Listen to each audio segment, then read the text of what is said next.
ఈ రోజే డౌన్లోడ్ చేయండి. మీ ఫేవరెట్ షోస్ చూడండి. అత్తయ్య, బావ పైన కూడా లేడు. విహారీ, వదినా,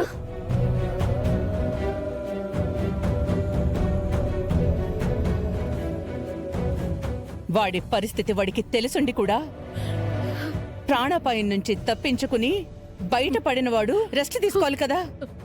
ఎవ్వరికి చెప్పకుండా ఎక్కడికి వెళ్ళాడు? వెళ్ళిన పని ఎంత ముఖ్యమైనదో తెలియదు కదక్కా. లేకపోతే అలాంటి స్థితిలో ఎందుకు వెళ్తాడు? ఎంత ఇంపార్టెంట్ అయినా కనీసం మనందరికీ ఒక్క మాట చెప్పి వెళ్ళాలి కదా.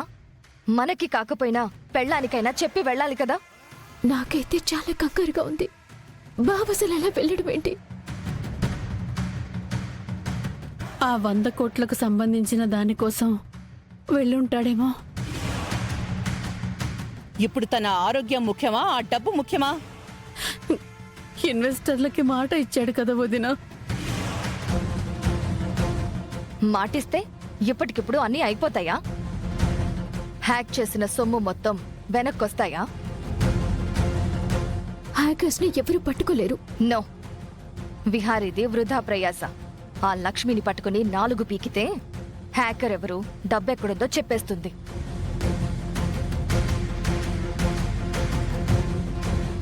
అలాంటి లక్ష్మిని చక్కగా వదిలేశాం. నాకు తెలిసి బావ కిడ్నాప్ ఒక డ్రామా. అంతా ఆ లక్ష్మినే ప్లాన్ చేసుంటుంది.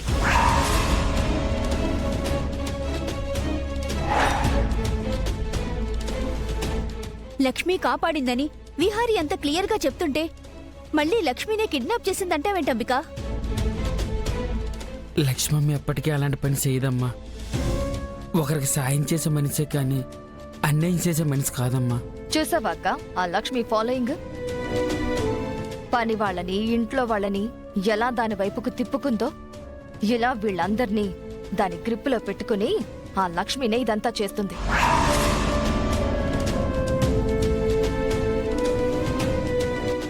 నాకు ఆ లక్ష్మి మీదే డౌట్. నాకు అనుమానమేమీ లేదు. అదే విహారీని కిడ్నాప్ చేయించి ఆ నాటకం అంతా ఆడిందని కన్ఫర్మ్ గా అనిపిస్తుంది. అది నిజమే.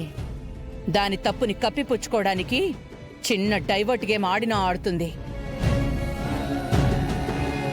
అక్క, మీరనుకుంటున్నది తప్పని లక్ష్మి తనను తాను నిరూపించుకుంటుంది. చూస్తూ ఉండండి. అది చూద్దాంలే గాని దాని గురించి తర్వాత. ముందు విహారీ ఎక్కడున్నాడు, ఎటు వెళ్ళాడో తెలుసుకోవాలి.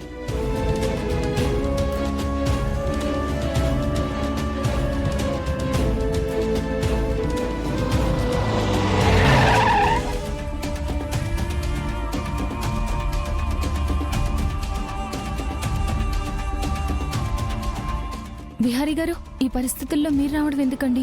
మేము ఉన్నాం కదా. ఆ 100 కోట్ల మీద నీకెంత బాధ్యత ఉందో నాకు అంతకంటే ఎక్కువ రెస్పాన్సిబిలిటీ ఉంటుంది లక్ష్మి. నేను రాగలిగే పరిస్థితిలో ఉండే వచ్చాను. ఇదే అల్లుడు ఆ ఇల్లు. విహారీ గారు, మీ వెనుక చాలా కుట్రలు జరిగాయి. ఎవరిని వదిలిపెట్టను, అందరినీ పట్టుకుంటాను. చాలా థ్యాంక్స్ సంధి గారు. ఫస్ట్ పోయిన మా డబ్బు రికవర్ అవ్వాలి. ఆ తర్వాత ఈ కుట్ర ఎవరు చేశారో, వాళ్ళ వెనక ఎవరున్నారో కనుక్కుందాం. ఇంతకీ వాడి పేరేంటి? సిద్ధార్థ్ అని ఉందండి. ఆలస్యం చేయకుండా ముందు లోపలికి వెళ్దాం పదండి.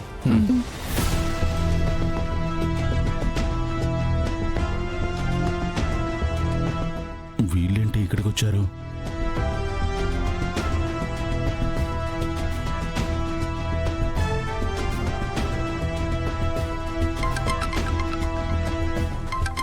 వీడేంటి ఇప్పుడు ఫోన్ చేస్తున్నాడు? వాడి వాటా వాడికిచ్చిన తర్వాత కూడా మళ్ళీ నాకెందుకు ఫోన్ చేస్తున్నాడు? ఏంటి మళ్ళీ ఎందుకు ఫోన్ చేస్తావ్? కోప్పడకుండా నేను చెప్పేది విను. చెప్పు. మీ మేనల్లుడు విహారీ, మీ ఇంట్లో ఉంటుందే లక్ష్మి, వాళ్ళు మా ఇంటికి వస్తున్నారు. వాళ్ళు నీ ఇంటికి వస్తున్నారంటే నీకు ఆ డబ్బులు ట్రాన్స్ఫర్ అయిపోయాయని వాళ్ళు కనిపెట్టేశారు. వాళ్ళు ఏం కనిపెట్టినా కనిపెట్టకపోయినా నా జోలికొస్తే నేనేం చేస్తానో తెలుసు కదా. నీ రహస్యాన్ని అందరి ముందు ఓపెన్ చేస్తాను. అంతేకాదు, ఆ డబ్బులు పంపించింది నువ్వే అని కూడా చెప్పేస్తాను. నువ్వేం చేస్తావో నాకు తెలీదు. వాళ్ళని మాత్రం ఇమీడియట్గా డైవర్ట్ చేయి. వాళ్ళని నేనిప్పుడు ఆపలేను. అయితే నేను కూడా వాళ్ళకి నిజం చెప్పేస్తాను. అప్రూవల్గా కూడా మారిపోతాను. నా గురించి నీకు తెలుసు కదా. సిద్ధార్థ్, నువ్వు నిజం చెప్తే నేనేం చేస్తానో తెలుసా?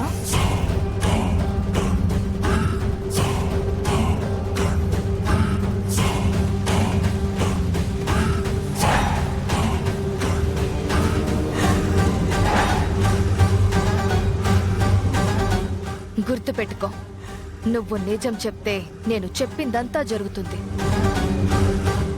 లేకపోతే నువ్వు అరెస్ట్ అవుతావు. బతకడానికి నీ ప్రాణాలైనా ఉంటాయి. గుర్తుపెట్టుకో.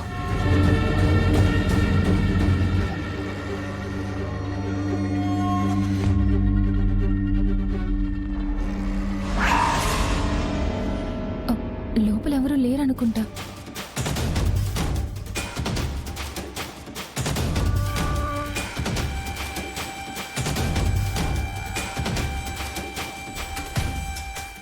లేదు, లోపల ఫ్యాన్స్ కూడా తిరుగుతున్నాయి.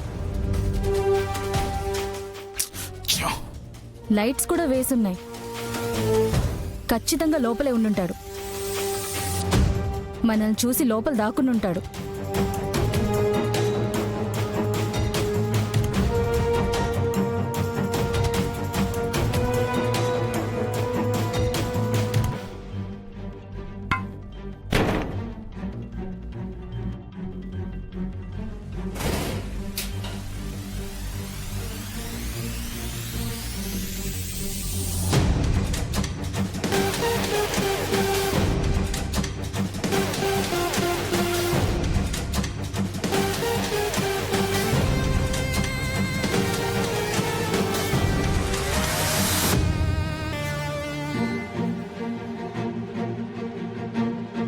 ఎవరో పారిపోతున్నారు. ఏయ్! ఏయ్, ఆగ్రా! ఆగ్రా! ఏయ్!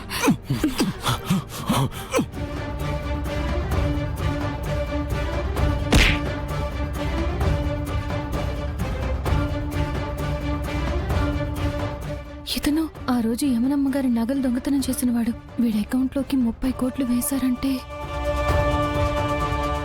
లక్ష్మి, ఏంటి ఆలోచిస్తున్నావు? వెళ్ళి ఇల్లంతా వెతుకు. ఎవరు మీరు? నా ఇల్లు ఎందుకు వెతుకుతున్నారు? ఏయ్, నీ అకౌంట్కి 30 కోట్ల డబ్బు వచ్చింది కదా, ఎలా వచ్చింది?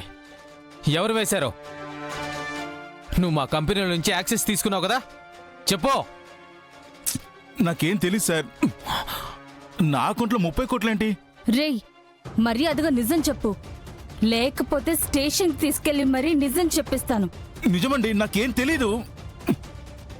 నీకేమీ తెలియకపోతే ఈ డబ్బులు ఎక్కడివి?